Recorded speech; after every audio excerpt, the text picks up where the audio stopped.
이사야 28장 4절에서 8절까지입니다. 이사야 28장 4절에서 8절까지. 그 기름진 골짜기 꼭대기에 있는 그의 영화가 쇠잔에 가는 꽃이 여름 전에 처음 익은 무화과와 같으리니 보는 자가 그것을 보고 얼른 따서 먹으리로다. 그날에 만군의 여호와께서 자기 백성의 남은 자에게 영화로운 면류관이 되시며 아름다운 화관이 되실 것이라. 재판석에 앉은 자에게는 판결하는 영이 되시며 성문에서 싸움을 물리치는 자에게는 힘이 되시리로다. 그리하여도 이들은 포도주로 말미암아 옆걸음치며 독주로 말미암아 비틀거리며 제사장과 선지자도 독주로 말미암아 옆걸음치며 포도주에 빠지며 독주로 말미암아 비틀거리며 환상을 잘못 풀며 재판할 때에 실수하나니 모든 상에는 토한 것, 더러운 것이 가득하고 깨끗한 곳이 없도다. 아멘.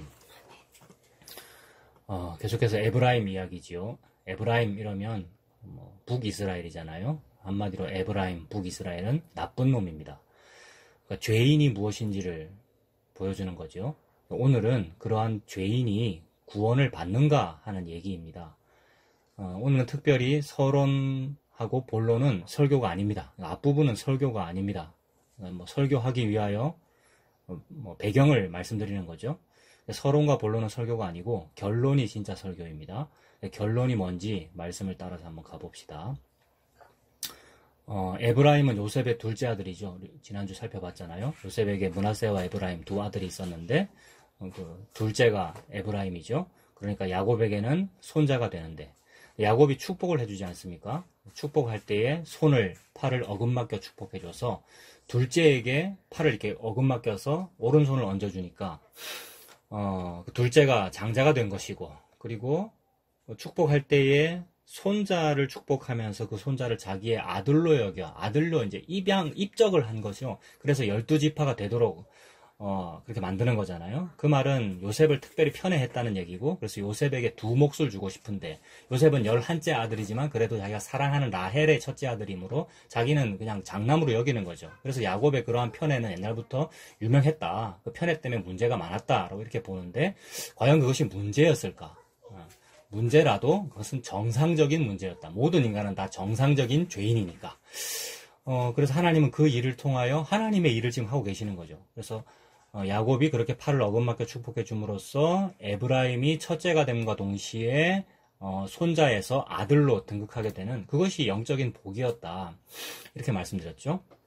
그래서 야곱의 그 축복으로 손자에서 아들로 등극을 했고, 므낫세를 제치고 형이 되었습니다. 자기는 형이 아닌데, 즉 상속권이 없는 사람인데 상속권을 가지게 되는 그런 복을 받은 거죠. 아들 아닌 자가 아들이 된 거고, 상속권 없는 자가 영원을 상속받은 거 아닙니까? 이게 예수님 믿는 이야기죠. 그러니까 모든 성경은 예수님 이야기를 하고 있고, 야곱의 편애도 그렇고, 야곱이 손자에게 그렇게 축복해 준 것도, 아들로 입적한 그것도 전부 예수님 이야기를 그렇게 하는 거란 말입니다. 바로 우리가 예수님을 믿어서 생명을 얻는 그 복을 그렇게 설명하시는 거죠. 그러니까 에브라임이 그 복을 받았단 말이죠. 그런 에브라임이 이제 1000년 뒤에는 나라가 되지 않습니까? 역사가 계속 흐르고 흘러서 이제 나라가 되었는데, 그 나라가 북이스라엘이죠. 남북으로 분단되는데, 남쪽을 유다라고 하고 북쪽을 이스라엘이라고 하죠. 그냥 분단되지 않은 상태에서 이스라엘 이러면 유대인, 히브리 민족 한 나라를 다 그냥 이스라엘이라고 하기도 하고, 분단된 상태에서는 유다 이러면 남쪽을 말하고 이스라엘 이러면 북쪽을 말합니다. 대부분의 지파, 10개 이상의 지파가 위쪽으로 올라갔기 때문에 이스라엘이 전체의 이름이잖아요. 그러니까 전체를 대표하여 그냥 이스라엘 이러면 북쪽을 말하고, 남쪽 지파는 유다와 베냐민만 있는데 유다가 대표 지파니까 유다 이러면 남유다를 말하죠. 또는 북이스라엘을 걸어서 여기 나오는 이 에브라임, 이 이름을 따라서 에브라임이라고도 하고, 또 사마리아라고도 하고 그렇게 부르죠. 북이스라엘이 되었죠. 1000년 뒤에는 에브라임이. 그리고는 그 왕국이 결국 교만해가지고 하나님께 벌 받습니다. 그래서 오늘 읽은 이사야 28장은 그 에브라임 북이스라엘이 멸망하는 그 내용이죠. 우리가 다 알다시피 BC 722년에 멸망했다. 아수르에 의해서 멸망당했다. 우리가 그렇게 다 알고 있지요. 하나님께서 그렇게 일하신 거죠. 그런데 지난주 봤던 1절에 보면 1절에는 에브라임의 술 취한 자들의 교만한 면류관 그랬지 않습니까? 1절도 그렇고 3절도 그렇고 에브라임의 술 취한 자들의 교만한 면류관이 발에 밟힐 거다. 그래서 지난주에 이 면류관 이야기했고, 이 면류관이라는 것은 우리의 눈에 보이는 썩어 없어지는, 한마디로 돈에 해당하는 거, 우리가 생각하는 복에 해당하는 거, 그게 면류관인데 그 영광을 우리가 구했잖아요. 근데 그것이 발에 밟힐 것이다. 그런 것을 구하는 이유는 우리가 술에 취했기 때문이다. 실제 알코올에 취했든지 아니면 교만이라고 하는 그 죄에 우리가 취해 있는 거죠. 모든 사람이 다 그렇죠. 그래서 1절에 그 에브라임의 교만한 면류관이라는 말이 있었습니다. 그리고 5절에는 또 그와는 반대되는 표현이 나오는데, 오늘 읽은 5절에 그날에 만군의 여호와께서 자기 백성의 남은 자에게 영화로운 면류관이 되신다 이랬습니다.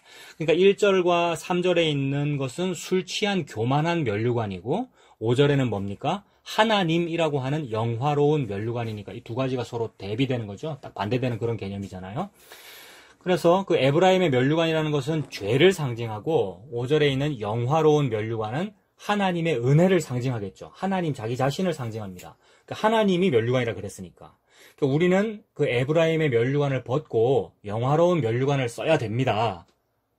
그러니까 씁시다. 그러니까 그렇게 합시다. 근데 오늘 제가 시작할 때 서론과 본론은 설교가 아니라 그랬잖아요.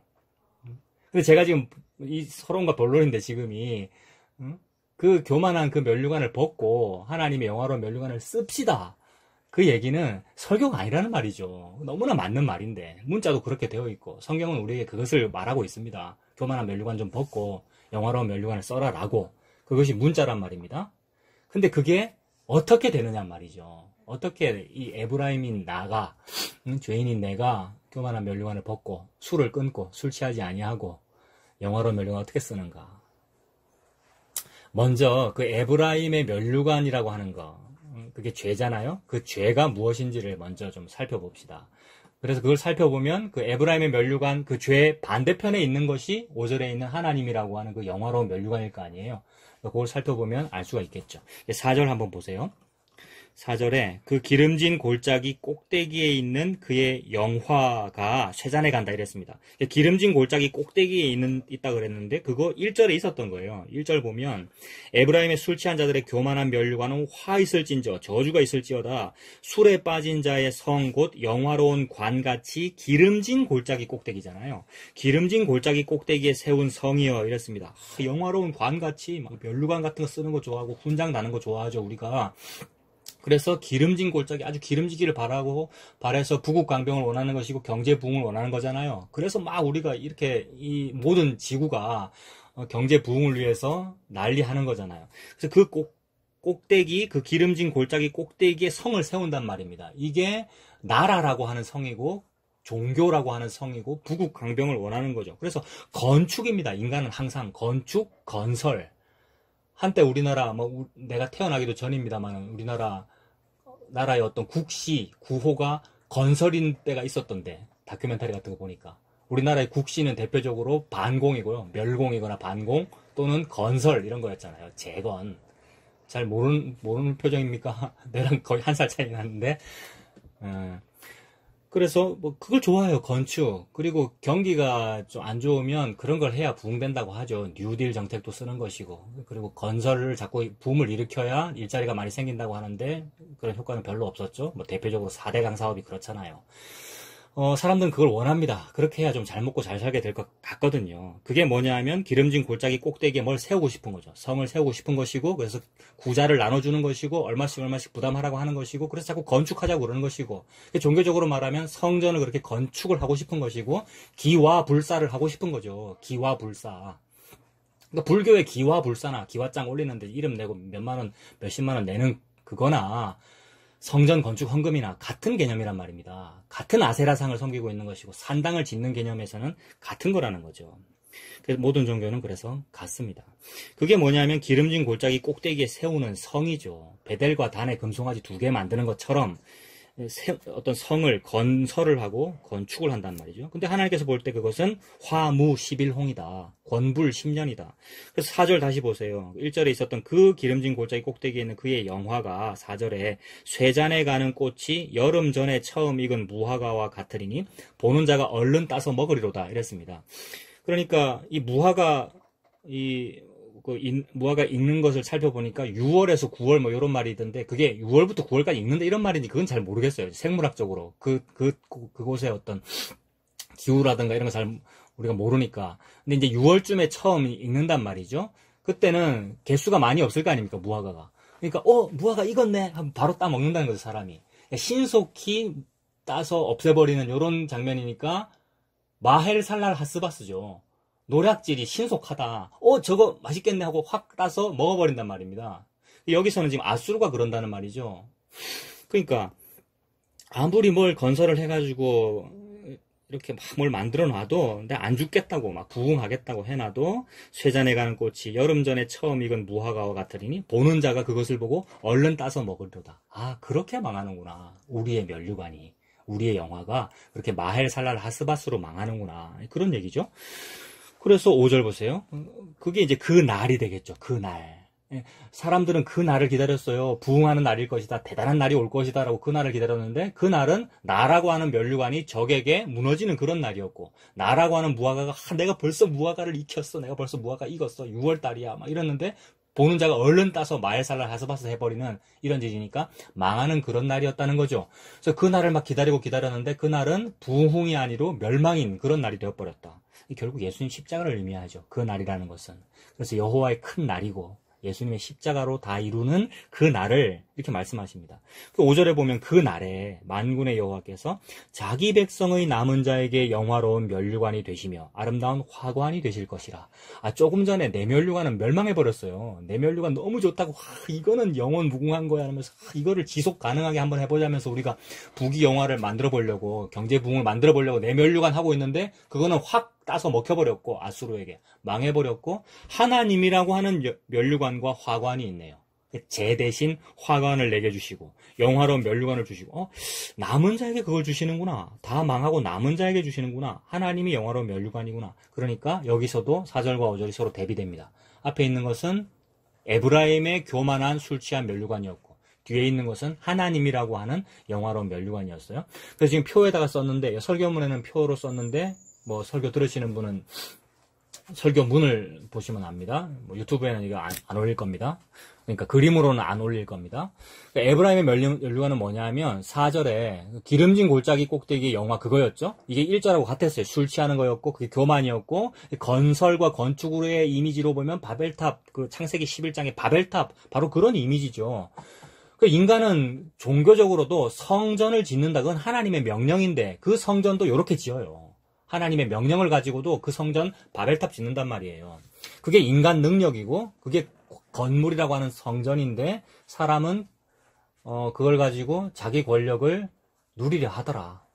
그래서 그 몇 주 전에 봤던 그 리바이어던이라는 그 얘기, 그러니까 그게 토마스 홉스입니까? 그 철학자? 그 리바이어던이라는 그 개념도 그 철학자는 국가 시스템, 종교 시스템, 나라라고 하는 그 시스템을 리바이어던이라고 부른 건데 그 사람의 그 말은 그 리바이어던이 싫다 나쁘다라고 비판하고 있는 것이 아니라 비판은 합니다만은 무슨 얘기냐 하면 그게 없으면 우리 인간은 큰일 난다 이 얘기입니다.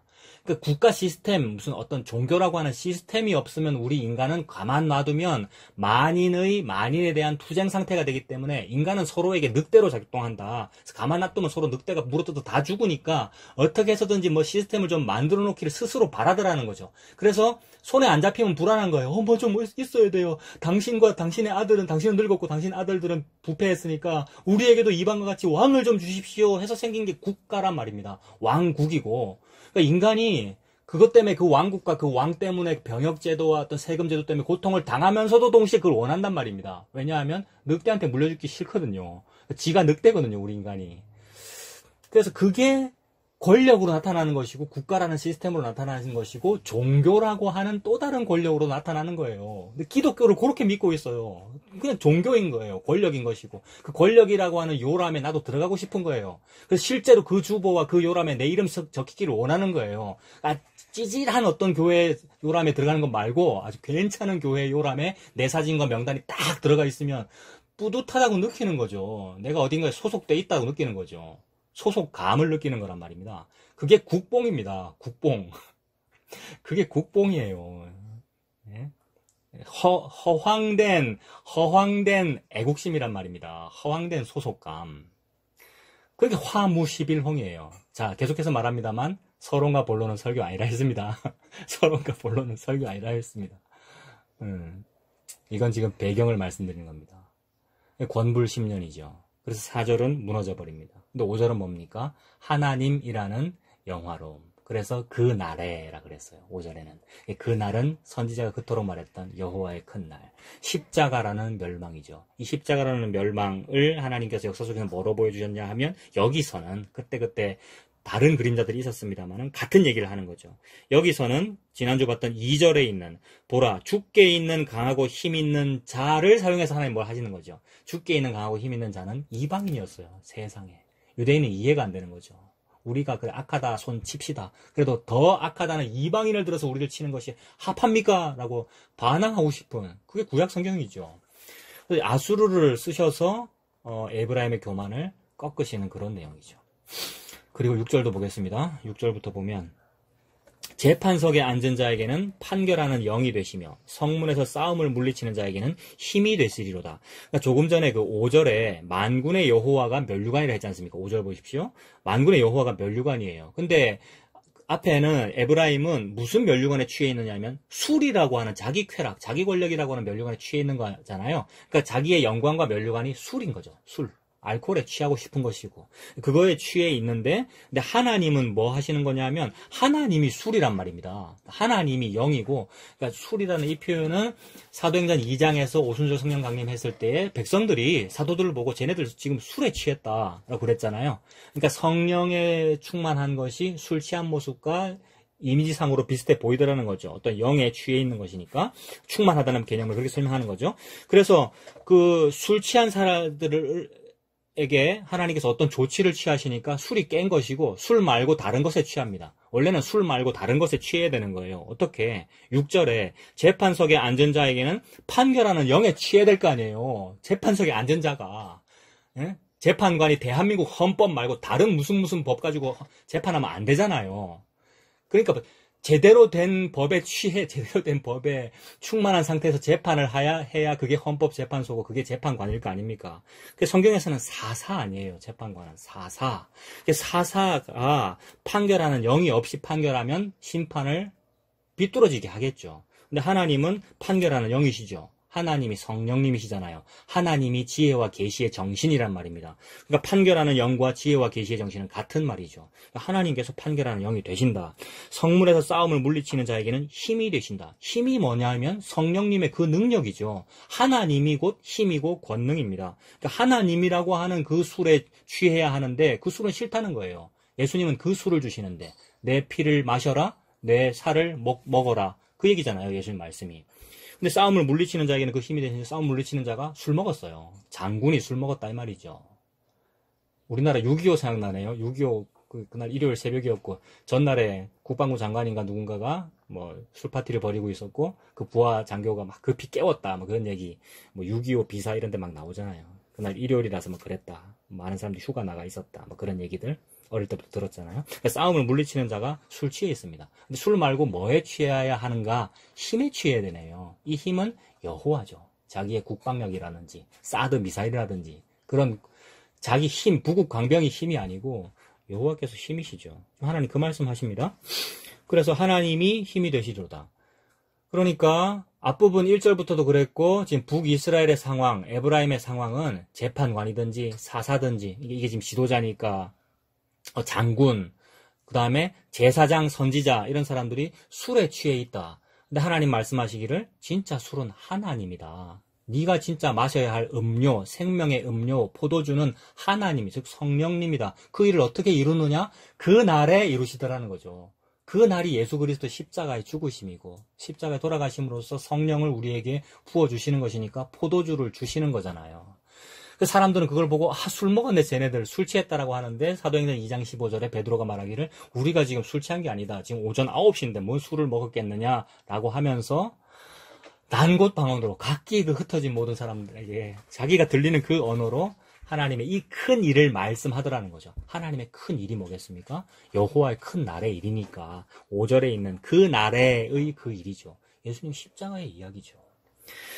그래서 사람들이 북이스라엘이 그렇게 술에 취하면 이게 포도주와 독주와 비틀거림과 환상을 잘못 푸는 일과 재판할 때 실수하는 것과 그다음 술 먹었으니까 막 토를 하겠죠. 토하고 더러운 것이 가득하고 이렇게 상 위에 밥상 위에 토한 것이 가득하대요. 그 말은 식사 자리라는 얘기잖아요. 토해놓고 토한 것 또 먹습니다. 이게 로마 흥망사 같은 거 보면 로마 결국 말기에 어땠답니까? 먹을 게 워낙 많아가지고 늘 술파티하고 하는데 술 먹고 뭐 맛있는 거 많이 먹고 손가락 집어넣어서 토하고 다시 먹고 뭐 그런 거죠. 좀 더 보겠습니다. 6절에 재판석에 앉은 자에게는 판결한 영이라 하셨고 싸움을 물리치는 자, 뭐 군인이겠죠. 장군에게는 힘이라 하셨고 근데 그리 하시는데도 이게 그 날이잖아요. 그렇게 하시는데도 7절에는 그리하여도입니다. 그리하여도 이 말은 죄인은 여전히 죄인이다 이 말이죠. 은혜 받았으니까 이제는 의인이니까 의인으로서 새 삶을 출발한다? 그렇게 되지 않더라는 겁니다. 죄인은 계속해서 죄인이더라는 겁니다. 7절에 그리하여도 이들은 포도주로 말미암아 옆걸음칩니다. 지금 예수님이라고 하는 포도주를 주셨잖아요. 근데 그 포도주를 마셔도 이들은 자기 포도주로 인하여 옆걸음칩니다. 자기 면류관이 좋은 거죠, 여전히. 자기 부국강병과 경제부흥이 여전히 눈앞에 있는 이 급급한 거예요. 그거 있어야 살아요, 우리가. 이들은 포도주로 말미암아 옆걸음치고요. 독주로 말미암아 비틀거립니다. 제사장과 선지자도 독주로 말미암아 옆걸음치죠. 실제로 성직자가 취해 있습니다. 자기 종교에 취해 있기에 그게 맞는 줄 알고 850명이나 모이는 거란 말입니다. 우리가 그렇잖아요. 그래서 맞는 줄 알고 내 확신이 맞다고 확신하기에 칼로 내 몸을 긋는 거잖아요. 그게 자기 열심이거든요. 갈멜산 꼭대기에 850명만 그렇습니까? 목사님들 대부분이 그런 거 같고 또 오늘도 같다 그럽니다. 확신이 없어가지고. 우리가 그래요. 자기 확신에 취해 있는 거란 말입니다. 그게 술 취한 거다. 그런 걸 국뽕이라 그런다. 색안경 끼고 있는 거죠. 내가 믿는 예수님이 맞다고. 그게 독주에 취한 거예요. 제사장과 선지자도 독주로 말미암아 옆걸음치며 포도주에 빠지는 것이고 독주로 말미암아 비틀거리는 것이고 환상을 잘못 풉니다. 환상을 잘못 푼다는 것은 무엇입니까? 이런 거 읽을 때마다 떨려야 되죠. 내가 지금 환상 잘못 푸는 거 아닌가 막 그래요. 환상을 잘못 푼다는 것은 뭐냐면 환상은 곧 예수 그리스도죠. 꿈은 곧 예수 그리스도입니다. 주께서 이스라엘 포로들을 회복시키실 때에 우리는 꿈꾸는 것 같았도다. 어떻게 해야 회복이 되는데요? 어떻게 해야 이 포로가 끝나고 어떻게 해야 내 죄가 나로부터 분리가 되는 계면활성제가 작동을 하는데요? 예수님 십자가밖에 없거든요. 예수님 십자가라고 하는 그 다 이루심은 우리에게 꿈입니다. 진짜로 꿈을 꿔야 되거든요. 좀 국무총리 되는 꿈 말고 진짜로 꿈 같은 꿈을 꿔야 되는데 그 꿈은 우리가 안 꾸더라는 겁니다. 꿈을 지 맘대로 꾸는 사람이 있습니까? 오늘 밤 잘 때 나는 무슨 꿈 꿔야지 이러고 꾸는 게 아니고 꾸게 해주시는 분이 꾸게 하시더라는 거죠. 그러면 그 꿈은 하게 하시는 분이 하시는 일, 긍휼히 여기시는 분이 긍휼히 여기시고 은혜 베풀고 싶으신 분이 은혜 베푸시는 그 일이니까 예수 그리스도입니다. 그래서 성경을 예수 그리스도로 풀 수 있다면 그것은 제대로 술 취한 겁니다. 제대로 성령님이라는 충만이 있는 거란 말입니다. 근데 성경 읽어놓고 예수 말고 딴 얘기해요. 우리가요. 내가 그러고요. 성경 읽어놓고 다른 게 보이더라는 겁니다. 그래서 서론과 본론은 설교 아니라고요. 그래서 예수 그리스도가 나와 이게 설교인데 예수 그리스도로 보이고 십자가가 이렇게 증언되어야.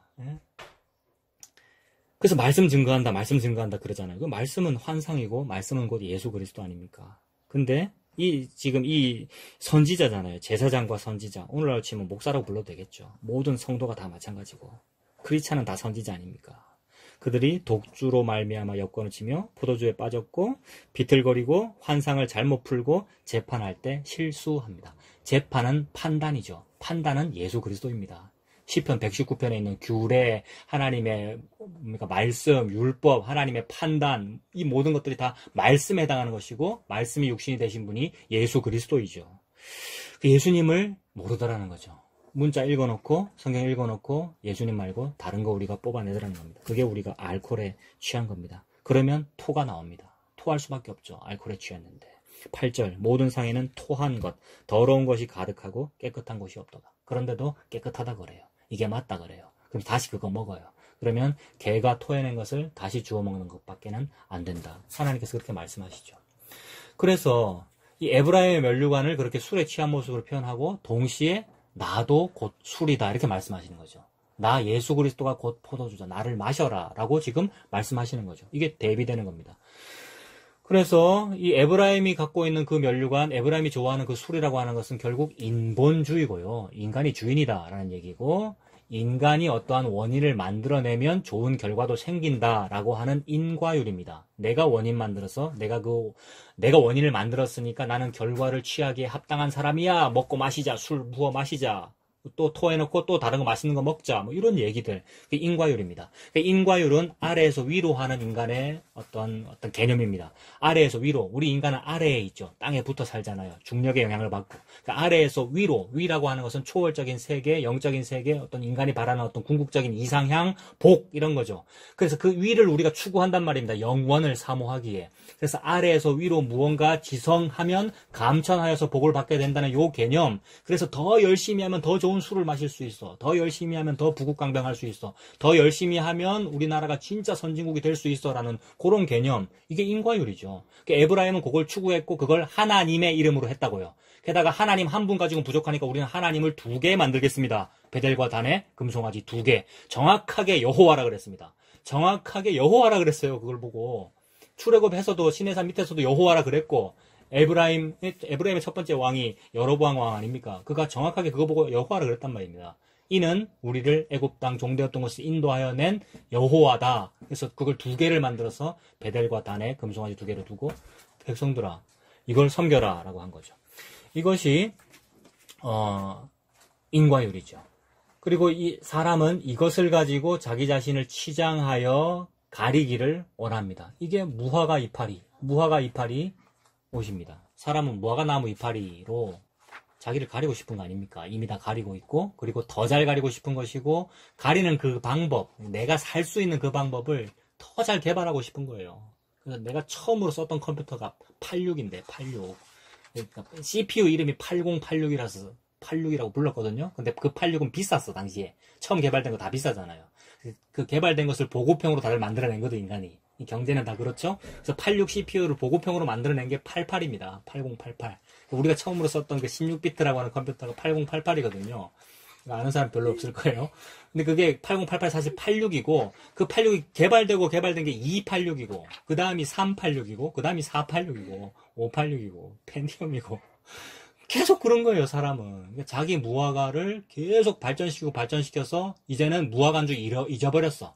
그거 무화과 나무 이파리인데 잊어버렸단 말입니다. 너무 환골탈태를 해가지고 너무 좋아 보이거든. 너무 4차, 5차, 6차 산업혁명을 했기 때문에 아직 4차입니다만은 모르는 거예요. 우리가 무화과 나무 이파리 옷으로 나를 가리고 있다는 것을. 그게 에브라임의 면류관입니다. 술 취한 것이고. 그래서 모든 인간은 아래에서 위로 무언가를 하고 있죠. 그래서 아래에서 위로 무언가를 하는 그것을 종교의 형태로 했고, 그 종교를 잘 하면, 즉 기독교를 잘 믿으면, 내가 예수를 잘 믿으면 예수님이 나한테 이 땅에 썩어질 무언가 좋은 것을 주신다. 인과율로 생각하는 거죠. 근데 하나님은 인과율이 아니고, 즉 아래에서 위로가 아니고 위에서 아래로 뭘 하시더라는 거죠. 위에서 아래로 뭘 하실 때는 아래의 상황과 상관없이 하시는 겁니다. 위에서 아래로 하시는 거기 때문에. 위에서 그냥 위께서 알아서 하고 싶은 대로 하시는 거죠. 자기 마음대로예요. 이게 하나님의 주권이죠. 그게 하나님의 은혜입니다. 왜냐하면 은혜라고 하는 것은 원래 아래에 없었거든요. 밑에 은혜에 해당하는 것이 뭔가 있었다면은 그 밑에 상황을 보고 쟤는 은혜 받을 만하고 쟤는 못 받을 만하고 판단하시겠지만, 그게 아니라 은혜라고 하는 것, 사랑이라고 하는 것, 하나님의 그 주권이라고 하는 것은 원래부터 위에만 있죠. 그래서 위에서 아래로 부어 주셔야만 그 일이 벌어지는 거죠. 그러니까 하나님의 은혜는 위에서 아래입니다. 그것이 표현된 것이 가죽옷이죠. 가죽옷. 사람들은 무화과 나무 이파리 옷을 입는데 하나님은 가죽옷을 지어 입히시니라. 창세기 3장 21절. 그러므로 이 땅에서도 가죽옷 많이 만들어냅니다. 뭐 무스탕도 만들어내고 별의별 동물을 너무 학대해가지고 막 육식도 그렇고 또 가죽옷도 그렇고 그렇게 하면서 입습니다만은 그게 진짜 가죽옷이 아니고 하나님께서 위에서 아래로 지어 입히시는 무언가 있다라는 거죠. 사람들은 그러한 무화과 나무 이파리 옷을 좋아하는데 그거 말라버립니다. 건조돼가지고 바스락거려서 말라버리고 없어져 버리고. 그러니까 인간이 만들어내는 모든 것은 즉 스토이헤이아는 전부 낡아서 없어져 버리는 거죠. 그러니까 그것이 썩어질 것입니다. 디모데후서 1장 10절 전후에 나오는 그 썩어질 것. 근데 하나님은 썩지 아니할 것을 지금 주시는 그 얘기네요. 그렇게 사람들이 그 썩지 아니할 것보다는 그 썩지 아니할 것을 받겠다면서 이 땅에서 썩어질 것을 올려드려서 그걸 받아내겠다라고 그렇게 했습니다만, 그게 에브라임이 가진 그 면류관이었습니다. 역사 속에서 실제로 왕들의 시대에 그 역사 속에서 그 에브라임의 그런 면류관들은 어떻게 나타났습니까? 한 두 가지만 살펴보면 이미 말씀드렸는데, 두 금송아지가 그런 거죠. 열왕기상 12장 25절부터 보면, 한번 찾아보세요. 열왕기상 12장 25절. 여러분도 찾아서 눈으로 같이 읽어야 되죠. 열왕기상 12장 25절부터 보면, 여로보암이 에브라임 산지에 세겜을 건축했습니다. 이게 이제 에브라임이라는 그 므낫세 동생이 복받은 뒤에 1000년쯤 뒤의 일이란 말입니다. 북이스라엘이 이렇게 건국되는 거죠. 이게 다 하나님의 역사였습니다. 여로보암이라는 요 사람이 바로 에브라임 사람이고, 에브라임 지파거든요. 에브라임 산지에, 에브라임 땅에 세겜을 건축했답니다. 이런 게 4대강 사업이에요. 건설, 건축, 언더 컨스트럭션. 열심히 돈 내세요. 돈 모아서 이거 하면 우리가 내조차고 짓습니까? 우리를 위해서 성전을 지어서 하나님 나라를 확장시켜야 되지요. 이런 개념입니다. 세겜 건축하고 멈춥니까? 브누엘도 건축합니다. 좋은 거 자꾸 만드는 거죠. 세겜을 건축하고 거기서 살며 또 거기서 나가서 브누엘을 건축하고, 그의 마음에 스스로 이르기를 나라가 이제 다윗의 집으로 돌아가리로다. 열심히 무화과나무 이파리를 찧어서 그 무화과나무 이파리를 스스로 여기기를 이게 가죽옷이야 라고 했으면 든든해야죠. 우리가 열심히 믿읍시다, 확신을 가지시다 이러면, 확신이면 확실한 믿음인데 확신, 든든해야죠. 근데 안 든든하단 말입니다. 무화과나무 이파리로는 왠지 불안해요. 왠지 나라가 남쪽으로 돌아갈 것 같은데, 이거잖아요 지금. 왠지 나라가, 백성이 남쪽으로 휴전선 넘어서 귀순할 것 같은데 불안하단 말입니다. 그래서 다윗의 집으로 돌아가리로다 싶어가지고 27절, 만일 이 백성이 예루살렘에 있는 여호와의 성전에 제사를 드리고자 하여 올라가면 이 백성의 마음이 유다 왕 된 그들의 주 르호보암, 솔로몬의 아들이잖아요. 다윗의 손자, 다윗 집안이죠. 르호보암에게로 돌아가서 나를 죽이고 유다의 왕 르호보암에게로 돌아가리로다 라는 생각이 든 거죠. 놀라워요.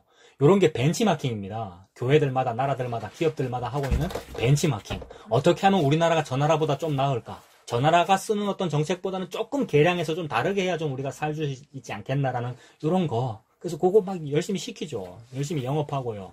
열심히 그거 배워오라 그러고요. 벤치마킹 해가지고. 그래서 이렇게 하면 안 되겠다 싶어서 28절에 이에 계획하고 두 금송아지를 만들고 무리에게 말하기를 너희가 다시는 예루살렘에 올라갈 것이 없다. 남쪽으로 귀순할 것이 없다. 이스라엘아, 이는 너희를 애굽 땅에서 인도하여 올린 너희의 신들이라 하고.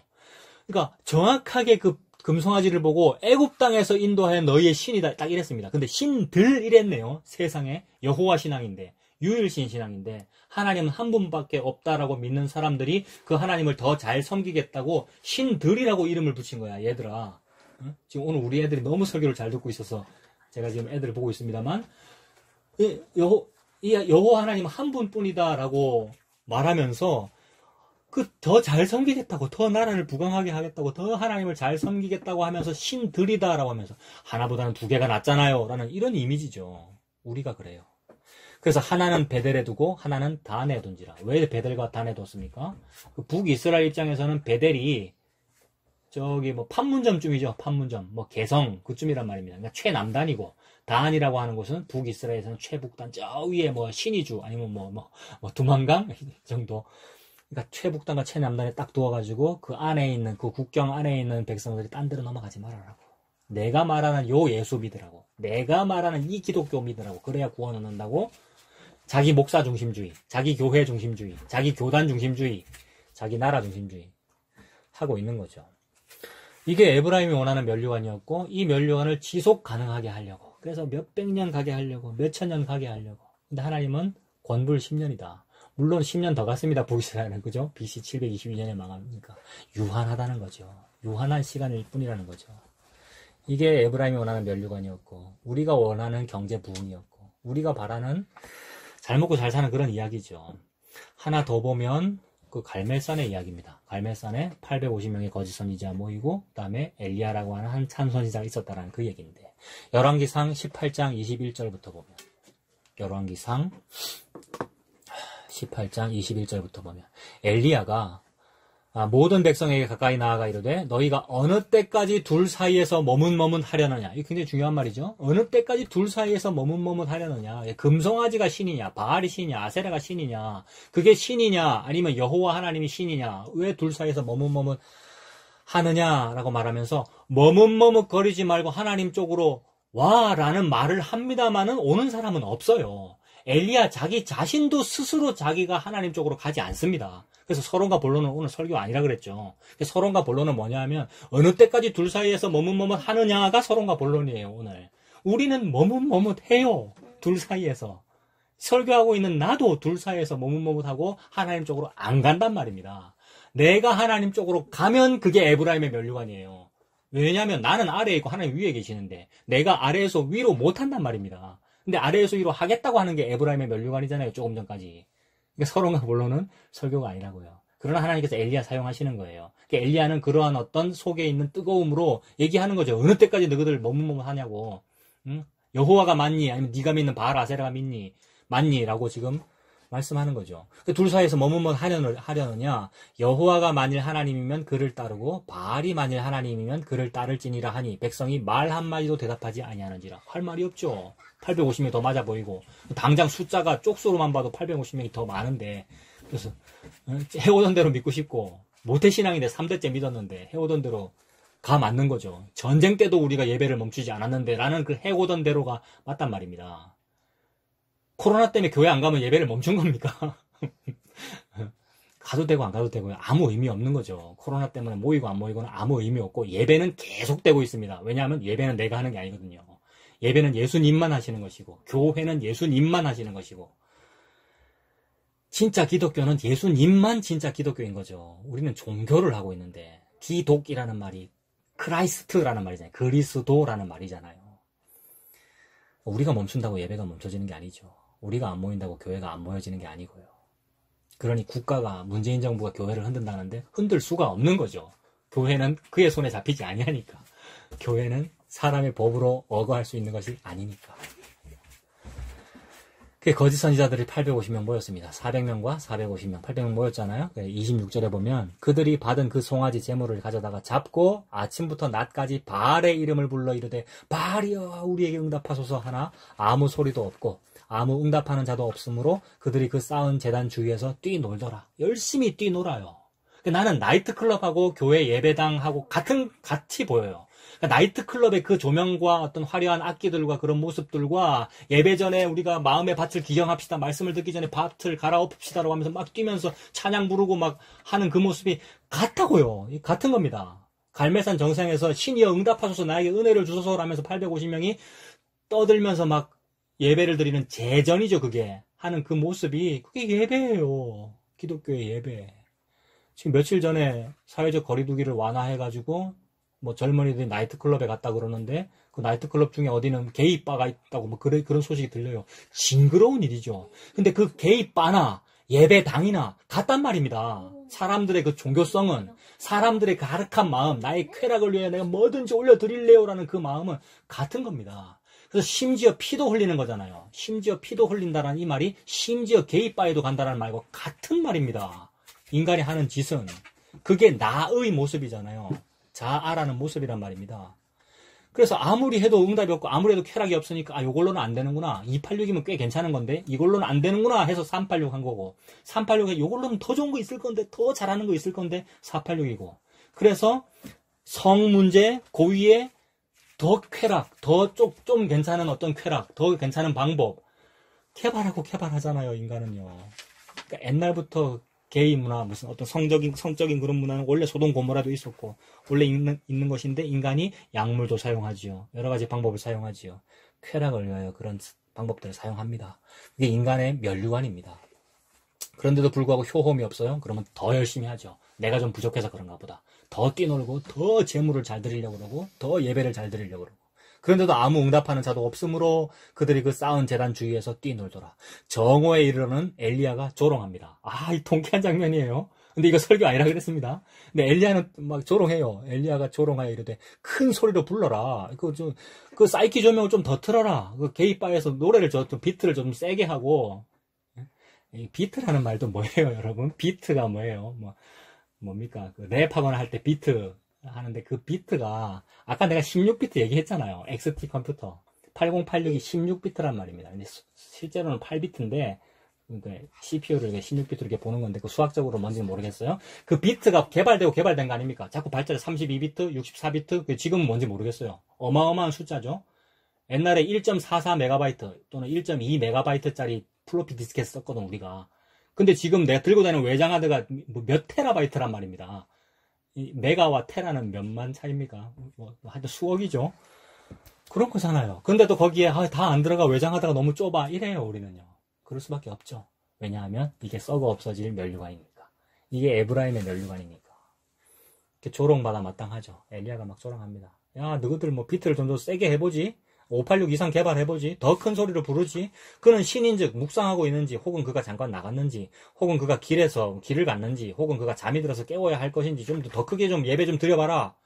이에 그들이 큰 소리로 부르고 그들의 규례를 따라 피가 흐르기까지 칼과 창으로 그들의 몸을 상하게 하더라. 이게 인간의 갸륵함이죠. 이 갸륵함 눈물겹습니다. 너무 열심히 합니다. 합천 해인사에 놀러 간 적이 있는데 8만 대장경 장경 가게에 어떤 스님이 앞에서 뭔가 불공 같은 거 하면서 절을 하는데 감동받았어요. 너무 정갈하고 너무 멋있고 너무 그 갸륵함이 느껴져서 고요하고 산세만 지적이고요. 대학생 때 옆에서 보는 나 크리스천인데 나 열심히 SFC 했고 신앙생활 하는 우리였잖아요. 근데 갸륵했다고요. 그런 모습입니다. 감히 인간이 범전 못합니다. 근데 그게 죄입니다. 감히 죄인인 인간이 갸륵한 게 죄라고요. 감히 죄인인 인간이 거룩한 게 죄라고요. 그럼 예수님이 필요 없잖아요. 우리가 거룩하면. 그래서 칼로 자기 몸을 상하게 할 정도로. 그래서 열심히 자기를 자해하죠. 열심히 잠을 안 잡니다. 열심히 새벽 기도를 합니다. 열심히 철야를 합니다. 그럼 조롱을 받아야죠. 왜 금요일만 철야하노? 금요일날 왜 철야합니까? 예수님 돌아가신 날이라고. 예수님 겟세마네에 기도했다고. 그럼 왜 금요일만 합니까? 목요일도 좀 철야하고 잠을 자지 말아야지. 더 열심히 칼로 자기 몸을 상해가면서 각성해가면서 365일 교회에서 살고 그래 해야죠. 할 거면은 이같이 하여 정오가 지났고 그들이 미친 듯이 떠들어 저녁 소재 드릴 때까지 이르렀으나 아무 소리도 없고 응답하는 자나 돌아보는 자가 아무도 없더라. 이게 사람의 모습입니다. 그래도 포기 안 합니다. 끝까지 합니다. 우리 교회는 안 되지만 어느 교회는 됐다잖아. 어느 교회는 된다고 어느 간증집에 적혀 있잖아. 우리는 왜 안 될까? 뭔가 부족했을 거야. 그래서 저런 교회 어떤 되는 모습, 긍정적인 모습, 잘 되는 모습을 좀 잘 따라가 좀 해보자. 벤치마킹 좀 해보자. 라면서 끝끝내 지푸라기 같은 것을 붙잡는데 붙잡아봤자 빠져 죽을 뿐이고요. 지푸라기 잡으면 빠져 죽습니다. 그 안에 구원이 없는 거죠. 지금 제가 설교가 아니다라고 하면서 어떤 것을 지적했습니다만 이것은 그 지적은 결국 우리에게 향하기 때문에 그렇습니다. 에브라임이 면류관이 잘못됐다고 했는데 그 면류관은 전부 내 안에 있거든요. 내 안에 이 면류관들이 있는 것이고 내 안에 그 가시들이 있는 것이고 그러니까 가시나무잖아요. 가시나무새, 가시나무.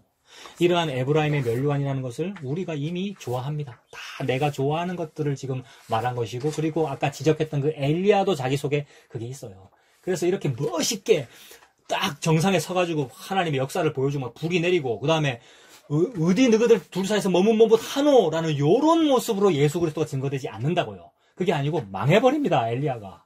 그렇게 멋진 모습을 보여줬는데도 이세벨한테 쫓기잖아요. 그래서 망해버린다고요. 광야에 가가지고 정신병원에 가요. 로뎀 신경정신과 의원에 간단 말입니다. 진짜로 인터넷에 로뎀 신경정신과라고 찾아보세요. 전국에 수백 개 있어요. 진짜. 그 로뎀 나무라는 그 로뎀에서 갖고 온 거거든. 그런 마음이에요. 우리는 막 패배하고 우리는 절망해가지고 정신병에 걸릴 정도예요. 실제로. 그래서 로뎀 나무에 쓰러져가지고 죽기를 원할 정도란 말입니다. 근데 그게 예수님 만나는 겁니다. 죽음이잖아요. 죽음. 죽음이 예수님이라고요. 예수님께서 십자가에서 죽으셔서 다 이룬 일이잖아요. 그게 안 해도 괜찮은 방법이 있었다면 예수님 죽을 필요가 없었는데 예수님 죽으셨다는 것은 너는 로뎀이야. 너는 로뎀나무 아래야. 너는 로뎀나무 아래, 즉 신경정신과 병원으로도 안 되는 너야 라는 이런 얘기입니다. 죽기를 원하잖아요. 엘리야가. 그런 찌질한 모습, 아주 비련한 모습, 거리끼는 모습으로 이루어지지 갈멜산 정상에서 멋있게 확 850명을 조롱하면서 막 불을 확 내려버리고 그 다음에 백성들한테 호령하고 어디 딴 교회 다니고 있어. 화목교회로 와. 무슨 요런 모습으로 되지 않습니다. 그리고 뭐 교회가 좀 잘 된다 싶으면 저쪽 교회나 어떤 저런 성도들이 이제는 이쪽으로 오겠지. 뭐 이런 말을 하는 성도도 계시던데 천만에 그런 일은 없더라는 거죠. 그리고 결코 그런 일로 되어서도 안 되는 거죠.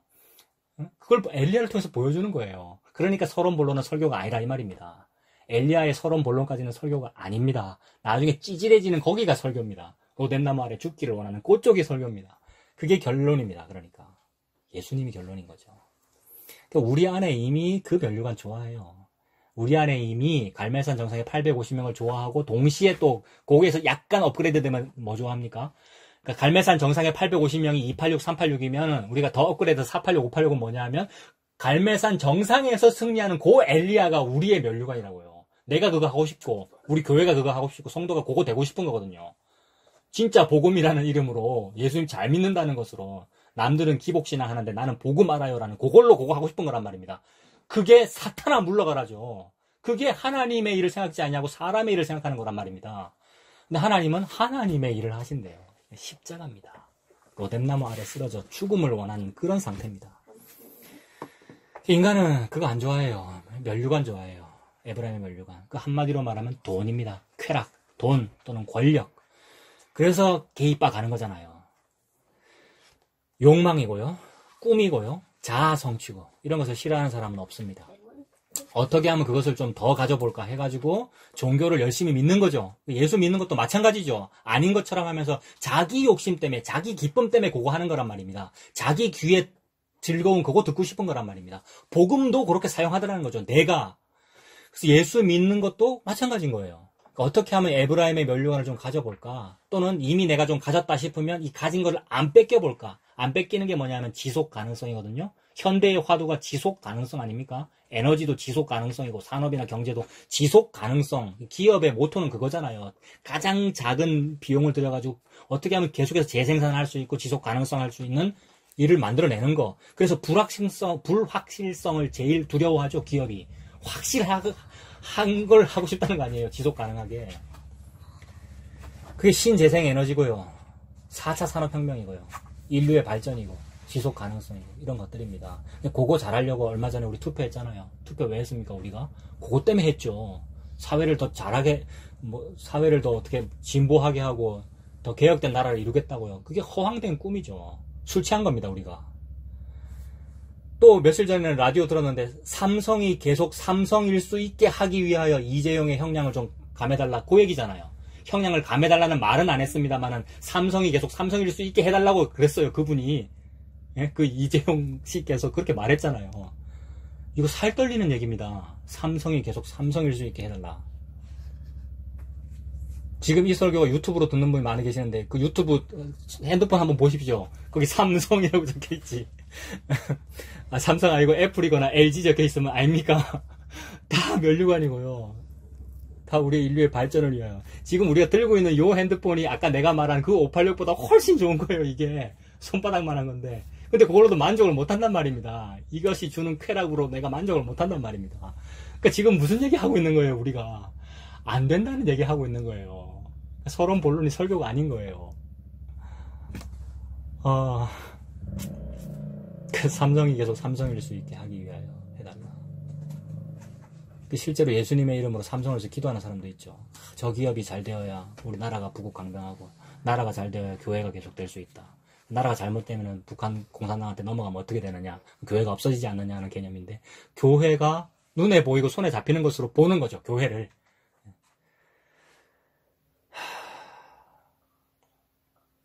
그래서 삼성이 계속 삼성일 수 있게 또는 내면류관이 계속 내면류관일 수 있게 하기 위하여 우리가 믿는 게 기독교죠. 그러면 그게 바알과 아세라고, 그게 산당입니다. 근데 지금 하나님은 그 형량, 아까 이재용 부회장이 준법감시위원회입니까? 그걸 통하여 형량 감해주는 그걸 목표로 하는 것 같아 보이죠? 그게 합리적인 의심 아니겠어요? 예, 형량을 좀 감해주고 말고 그런 의도였습니다만 하나님은 지금 형량을 좀 감해주고 말고가 아니고 아예 죄인을 의인이라고 해버리는 어떤 일을 지금 하나님 말씀하시는 거란 말입니다.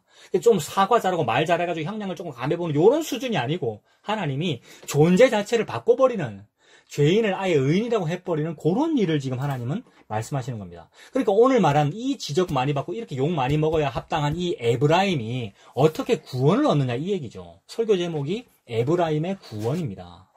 그러니까 저런 죄만 짓는 죄인이, 저 술에 취해 있고 저 토한 걸 다시 먹는 저 죄인이 어떻게 구원을 얻느냐 이 말입니다. 그러니까 에브라임은 누구입니까? 바로 나죠.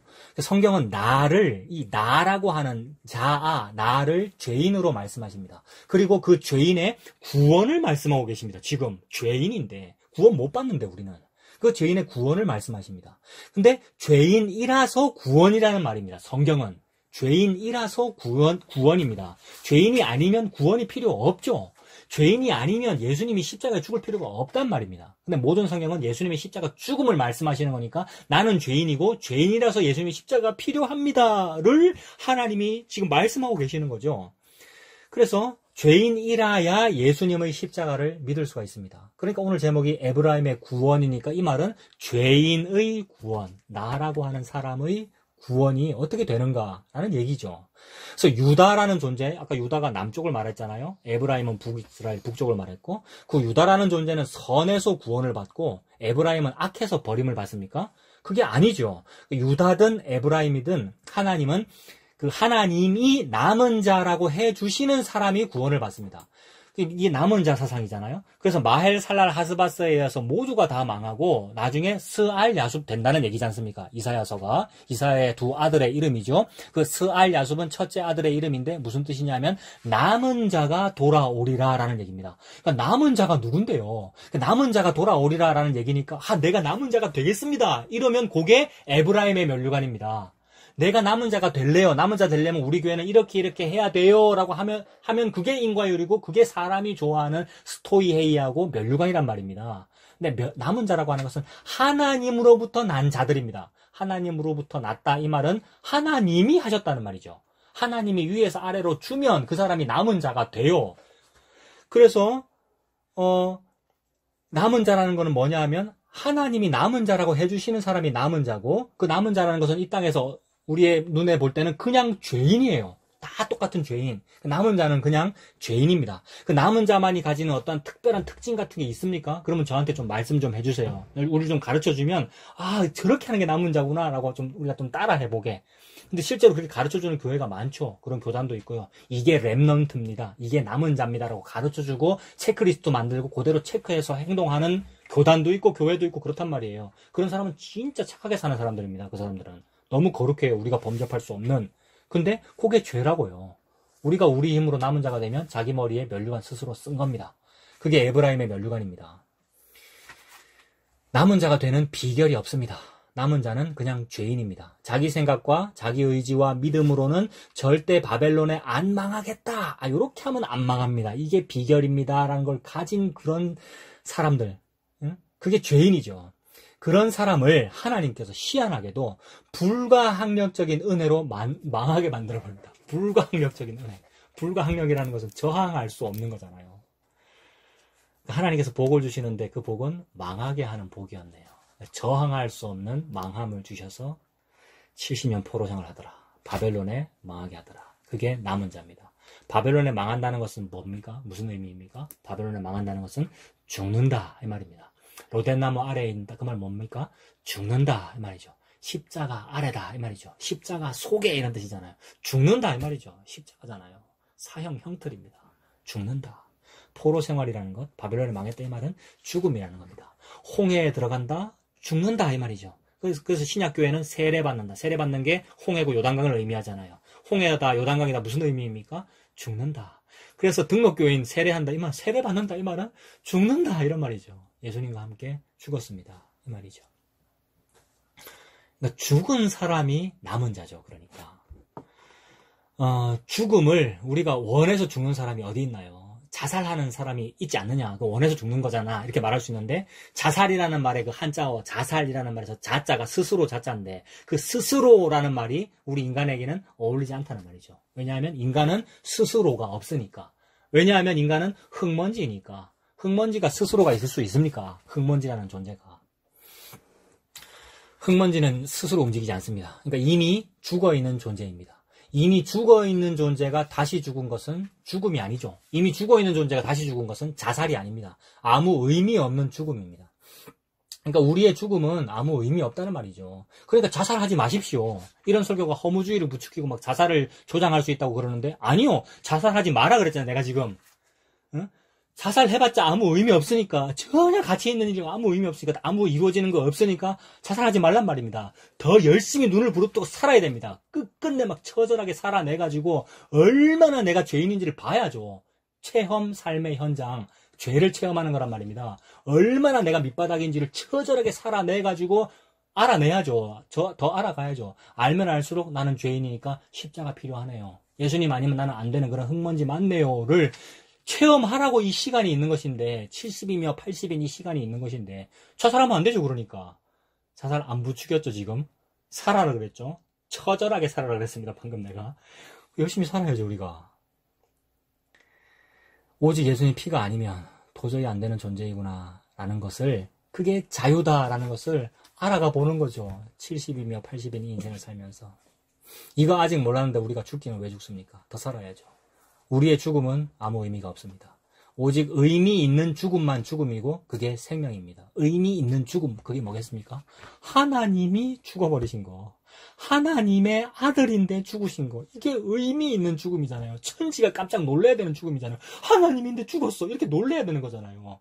근데 하늘이여 들으라, 땅이여 귀를 기울여라. 아무도 귀를 안 기울여요. 그러니까 하나님이 천지가 개벽하라고 천과 지 보고 말씀하시는 거잖아요. 하늘이여 들으라, 땅이여 귀를 기울여라.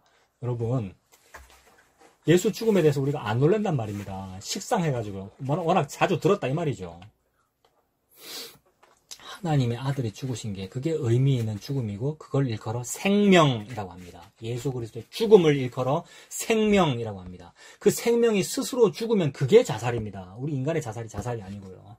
그 의미 있는 죽음, 스스로 죽은 죽음, 그것은 예수님의 십자가입니다. 성경은 오직 이 얘기만 하고 있습니다. 모든 성경이 예수님을 증언하고 있고, 모든 성경이 예수님의 십자가를 우리에게 계시하고 있습니다. 예수님의 그 십자가만 진짜 죽음입니다. 요한복음 10장 17절에 보면, 내가 내 목숨을 버리는 것은 그것을 내가 다시 얻기 위함이니 이로 말미암아 아버지께서 나를 사랑하시느니라. 이를 내게서 빼앗는 자가 있는 것이 아니라 내가 스스로 버리노라 이랬습니다. 그러니까 예수님만 자기 목숨을 스스로 버리는 거예요. 인간들이 자기 목숨을 버리고 이러는 거는 다 의미 없이 그러는 거예요. 뭘 잘하는 줄 알고 그러는 거예요. 그러면 해결될 줄 알고 그러는 거예요. 아무런 해결도 없습니다. 아무것도 한 게 아닙니다. 사람의 죽음이라는 것은 의미가 없다는 거죠. 살아도 의미가 없는 것이, 죽어도 아무것도 한 게 아니란 말입니다. 이룬 것이 없어요. 근데 예수님만 죽음으로써 다 이뤘죠. 십자가 돌아가시면서 다 이뤘다 이랬습니다. 예수님만. 예수님께서 이 생명을 나에게서 빼앗는 이것은 빼앗는 자가 있는 것이 아니라 내가 스스로 버리노라. 나는 버릴 권세도 있고 다시 얻을 권세도 있으니 이 계명은 내 아버지에게서 받았노라 이랬습니다. 예수님께서. 그래서 우리가 이 얘기 자주 했습니다만, 아나니아와 삽비라라는 부부 있었잖아요. 신약교회에. 이 초대교회 아닙니까? 막 점점 부흥 성장하는, 우리가 말하는 그 부흥이라는 것을 하고 있는 그 초대교회에 초반에 아나니아와 삽비라는 사람이 있었어요. 그 사람 지옥 갔습니까? 아니면 천국 갔습니까? 이 얘기를 우리 서동에 모여서도 한번 했었고, 우리 두실에서도 올 초에 2월인가 3월인가 2월이겠네요. 1월, 2월. 아나니아와 삽비라 얘기했었잖아요. 오늘 지금 세 번째 얘기하네요. 그 아나니아와 삽비라라는 사람은 구원을 받았을까? 이게 모르는 분을 위해서 말씀드리면, 부부잖아요. 아나니아가 남편이고 그 삽비라가 부인인데, 부부인데 아주 믿음 좋았단 말입니다. 초대교회에서 신앙생활 열심히 했는데 막 사도들이 자기의 땅과 밭과 집을 팔아가지고 전액을 막 교회에 바치고 이러니까 아나니아와 삽비라도 우리도 가만히 있을 수 있나, 우리도 집 팔아가지고 헌금하자라고 했는데 남들 다 전액 다 바친단 말입니다. 눈치가 보였나 보죠. 전액을 다 바치지 않고 일부를 집에 숨겨두고 일부를 가지고 오면서 베드로 사도님 이거 전체예요 라고 할 때에 베드로가 치리하니까 죽어버렸다는 겁니다. 그렇게 죽은 그 부부가 천국 갔을까 지옥 갔을까라는 요 얘기입니다. 저는 그 두 부부가 구원을 받았을 것 같습니다. 제가 지금 또 같습니다라고 그래요. 같습니다라고 하는 말은 지금 확신이 없다는 말이죠. 근데 이렇게 확신이 없어요. 근데 말씀을 보면 고린도전서 3장 14절과 15절 보면, 고린도전서 3장 14절부터 보면 만일 누구든지 그 위에 세운 공적이 그대로 있으면 상을 받고 누구든지 그 공적이 불타면 해를 받으리니 그러나 자신은 구원을 받되 불 가운데서 받은 것 같으리라 라고 했으니까 하나님 앞에 공적이 있다는 거죠. 우리가 금은 보석으로 막 공적을 쌓기도 하고 나무풀 지푸라기 같은 일을 하기도 하는데 금은 보석 같은 거를 했으면 남는다 이 말이죠. 불에 안 탄다 이렇게 보는 거죠. 과연 하나님 앞에 금은 보석 같은 것을 남길까 우리가? 여러분 과연 모두가 다 나무풀 지푸라기 같은 거 하지 않을까요? 그러니까 모두가 다 금은 보석 같은 거 하는 게 아니고 금은 보석 같은 신앙을 좀 해라. 그러니까 진짜 예수님만 믿어라. 예수님의 십자가를 믿어라. 그 말인데 근데 과연 누가? 모든 사람은 다 나무풀 지푸라기 같은 걸 하더라는 거죠. 그래서 나무풀 지푸라기 같은 걸 하는데 구원을 받되 불 가운데서 받은 것 같으리라 그랬잖아요. 그러니까 막 불에 탄다는 말이죠. 이거 죽음을 의미하네요. 죽음. 결국 아까 말했던 그 홍해에 빠진다, 요단강에 빠진다, 죽음이다, 세례받는다, 그 죽음을 의미한다. 그러니까 모두가 다 불 가운데서 구원받는 거 아닐까요? 모두가 다 죽어서 구원받습니다. 즉 십자가가 구원이죠. 모두가 다 십자가 안에서 구원받는다. 그게 불 가운데서 구원받는다. 그러니까 아나니아와 삽비라는 그러므로 구원받은 것 같다. 아나니아와 삽비라가 일부를 남긴다 이 말은 좀 나의 공로, 내가 내 거 챙기겠다 이런 건데 그게 나무풀 지푸라기잖아요. 싹 탑니다. 싹 타서 구원받는다. 근데 하나님은 아나니아와 삽비라 뿐이겠나. 모두가 다 그렇다. 이거 아닐까요? 예수님만 진짜 구원이고 나머지 모두는 예수님의 공로에 의하여 구원받는 죄인들이잖아요. 다 죄인이죠. 그러니까 다 아나니아와 삽비라니까 다 불 가운데서 구원받는 것 같으리라가 되어야 되는 거지. 감히 인간이 나는 금은 보석으로 당당히 구원받고 니는 니 좀 구원 못했는데 근데 예수를 믿었으니까 니는 불 가운데서 구원받는 차등이 있는 거야. 이러면 그 차등이 있는 그 천국은 지옥입니다. 예수님께서 그런 거 말씀하시는 거죠. 그 차별이 없느니라. 예수님 십자가 안에서 차별이 없느니라. 이거잖아요. 그러니까 아나니아와 삽비라는 구원을 받기는 받는데 불 가운데서 받는 거 아닌가라고 일단 생각해 볼 수가 있다는 거죠. 방금 그 말씀에 의하면 만약 그렇게 구원을 얻었다면 그들은 왜 구원을 얻는가? 또는 혹시 지옥에 갔다면 왜 지옥에 가는가? 그러니까 바나바나 베드로는 집과 땅을 팔아서 전액을 교회에 바쳤는데 이 부분은 일부만 바쳤기 때문인가? 사도행전 4장과 5장이 그 얘기인가? 사도행전 4장 제일 끝은 바나바가 모든 걸 다 바쳐가지고 사도들의 발 앞에 돈이라. 그리고 5장 1절부터는 갑자기 아나니아 삽비라 이야기 나오면서 그들이 집을 팔았는데 일부는 쟁여두고 일부만 바쳤는데 남편 죽고 그 다음에 부인 죽었다는 이런 얘기들. 하나님께서 그러한 구원이 차등이 있다. 조금은 찌질하고 좀 어떤 아주 우사스러운 모습으로 구원받는 부부도 있었다. 무슨 이런 얘기를 하려고 그러시는 건가? 아니라는 거죠. 모든 사람이 다 아나니아와 삽비라입니다. 모든 사람이 다 불에 탈 자기 공적을 다 쌓고 있습니다. 전부 다 막 모든 사람이 다 쌓고 있어요. 나 복음 알아요. 십자가를 알았어요. 라는 그 사람도 지공로 쌓고 있어요. 자기 공적. 우리 교회가 그래요. 불화나무목이라고 땔감이라고 화목이라고 이름 지어놓고 교회로 모여놓고 우리가 또 그러고 있단 말입니다. 왜 그러냐면 내 안에 그렇거든요. 목사 자체가 그러고 있으니까 뭐 누구를 지적하겠어요 내가. 그러니까 서론 본론이 설교 아니라고요. 그러니까 그 지적이 설교 아니라고요. 전부 다 자기 속에 불에 탈 자기 공적을 쌓고 있습니다. 그러니까 모든 사람이 다 오늘 본문의 에브라임이고 모든 사람이 전부 죄인이고 전부 아나니아와 삽비라죠.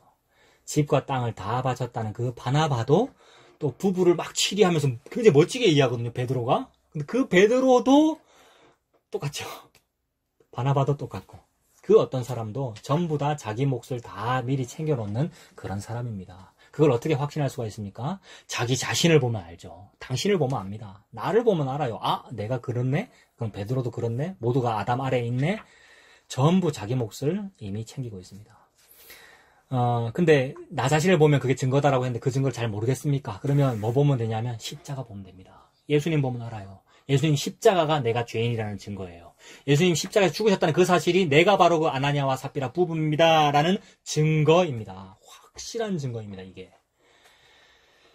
그럼 하나님께서 성경에서 그 아나니아와 삽비라 사건을 왜 보여주셨습니까? 방금 다 말씀드렸죠. 이 부분은 믿음이 좀 있기는 있는데 조금 덜 믿어가지고 이런 볼성사나운 모습으로 구원을 받았고, 바나바와 베드로는 아주 멋지고 당당한 모습으로 구원을 받는다, 뭐 요런 거 말씀하시려고 그런 게 아니라는 거죠. 성도 모두가 다 아나니아와 삽비라 같은 모습으로 구원을 얻는다는 것. 즉 죽어서 구원 얻는다. 죽음으로 구원을 얻는다. 죽음은 곧 십자가다. 네가 죽는다고 죽음이니? 이 얘기 다 했잖아요, 방금. 죽음은 예수님의 죽음이 죽음이에요. 그래서 죽음으로 구원을 받는다고요, 우리가. 죽음은 예수님 죽은 게 죽음입니다. 아나니아와 삽비라의 죽음은 그 죽음을 보여주는 거죠. 이렇게 죽는다.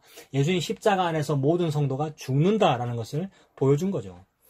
그래서 죽여서 구원하신다는 말입니다. 죄는 그냥 없어지지 않습니다. 죽여야 없어지거든요, 죄는. 죽어야 없어집니다. 죄의 삭시 뭡니까? 사망이잖아요. 죄의 삭은 사망이니라 하나님은 성도를 반드시 죽이십니다. 그 죽음이 땅끝입니다. 땅끝까지 이르러 이런 표현 쓰잖아요. 땅끝까지 복음이 증거돼 예수님 다시 오신다. 그 땅끝이 사람, 그 성도의 죽음이에요. 그래서 지지난주도 우리 봤습니다만, 지지난주에 설교 제목이 뭐였냐면 그거였잖아요. 창이라는 하수에서, 어디 있습니까? 창이라는 하수에서, 뭐예요 그거? 그 유프라테스 강 우리 얘기하면서 창이라는 하수에서 애굽 시내까지, 지지난주 본문에 우리 말씀드렸죠. 그러니까 창이라는 하수에서 애굽 시내까지, 그러니까 여호와의 큰 날이 되면 그 유브라데 강과 애굽 시내까지, 그러니까 하나님께서 말씀하셨던 이스라엘의 영적인 경계를 말하는데 그건 결국 포로 생활하면서 이루어져요. 포로 생활하면서 창이라는 하수까지 다 포로 잡혀가니까 영토가 넓어진 거 아닙니까? 사실은 포로 잡혀간 땅인데. 근데 그게 하나님 약속이 이루어진 거예요. 즉 죽인 게 약속이 이루어진 거죠. 그래서 그렇게 죽여서 창이라는 하수에서 애굽 하수에까지 싹 죽여서 다 흩어서 디아스포라 만들어서 다 불러 모은다 했지 않습니까? 이삭 줍듯이. 그게 구원이라고요. 죽인 게 구원하신 거라고요. 그러므로 창이라는 하수까지 흩어진 게 어디까지 간 겁니까? 땅끝까지 간 거죠. 땅끝까지 이르러 예수 그리스도가 증거된 거죠. 그러니까 사도 바울이 땅끝까지 간다고 하는데 그 땅끝은 뭐냐 하면 서바나로 갈까 어디로 갈까 했습니다만 사실 땅끝은 자기 자신인 거죠. 그러니까 자기 자신의 죄, 내가 죄인의 죄수다라고 한 것이 땅끝에 간 거죠. 복음이 땅끝까지 증거된 거란 말입니다. 아, 나 자신이 죄인이구나, 나 자신이 아나니아하고 삽비라구나 알게 된 것이 땅끝에 드디어 복음이 도달한 겁니다. 땅끝에. 그게 창이라는 하수에서 애굽 시내까지, 저 와디에서부터 저 유브라데 강까지 그 얘기입니다. 땅끝입니다. 거기가. 그러므로 땅끝은 곧 나의 죽음입니다. 이 죽음이 뭡니까? 다시 아까 했던 얘기인데, 내가 죽으면 그게 땅끝이겠습니까? 그러면 일찌감치 막 자살을 해버리면 되겠네요. 근데 아니라는 거죠. 나는 죽어도 죽은 게 아니라는 말이죠. 하나도 가치가 없는 죽음이니까요. 하나님께서 은혜로 허락을 해주시는 그 죽음이 있습니다. 그 죽음은 예수님의 십자가 죽음입니다. 그래서 성도는 그 십자가 안에서 예수님과 함께 죽었습니다. 성도는요, 십자가 안에서 예수님과 함께 이미 죽었어요. 그 죄의 삭은 사망이고 예수님께서 죽으심으로 그 죄가 삭시 치러졌다 이 말입니다. 죄의 값이 치러졌다. 이건 예수님만 하신다. 우리는 해도 한 게 아니다 이 말이죠. 그러니까 열심히 살아야죠. 처절하게 열심히. 예수님이 죄의 삭세 사망이라서 그 삭, 즉 생명의 속전을 다 치르셨다.